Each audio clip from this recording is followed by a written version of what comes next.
wonderful people like a Jammer, for example, also on board. So before I sort of go into detail what we're all about, I'd actually like to tell you how it all came about, really. Not only am I the project manager of Rainbow Juice, but I'm also the initiator. And yeah, what I'd like to share with you is a bit of my history. I am Jewish and I'm queer. And as we say, sometimes tongue-in-cheek and sometimes also on a serious sort of level, I'm twice blessed. However, in my sort of story, history, I've lived and worked in places, or I've been around environments such as family school, where I could be either Jewish or LGBT, or sometimes even none of it. Sometimes it was a hidden identity, or one of them hidden, or something was just like, it wasn't actually worth mentioning. For example, I spent a lot of my life on a small Mediterranean island, and it was okay to be LGBT, but really not okay to be Jewish. So I just put that away. And at some point I felt there was a part of me missing, something fragmented, something hidden, not quite real. And when I moved to the UK about 8 years ago, all of a sudden I was invited by the liberal Jewish movement, who's also the umbrella organization hosting liberal Rainbow Juice. I realized, yes, I could be twice blessed.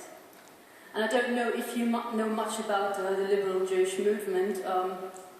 We're sort of, if you had it as political parties, would be like the left, the Greens or something of Judaism.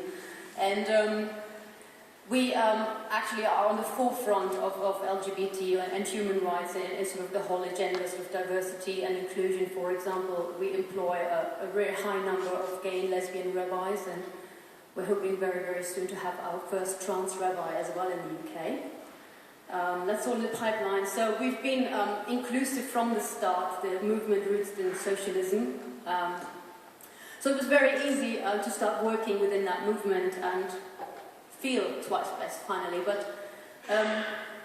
I also realized, despite all these advancements we had, I forgot to mention, we were the first ones to publish a liturgy for same-sex commitment ceremonies in 2005.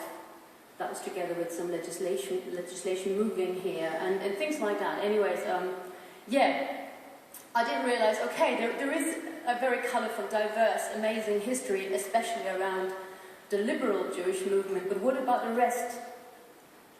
Yeah, what about those people who feel as fragmented as I used to feel, or hidden, uncovered? What about those people who have stories to share, but we don't listen to those stories? And not only within the movement, but outside the movement.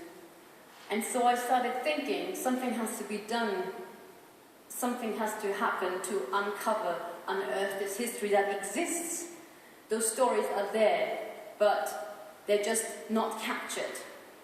So the rest is history. The funding came through, and partnerships, collaborations, so on and so forth. So we're very, very excited to be doing this project, which basically, to tell you just a little bit about it, I know I have 1 minute left approximately, to produce around 40 oral histories and interpret those. We're going to have a beautiful exhibition, which we'll hopefully be launching next year at the LGBT History Month. Tony?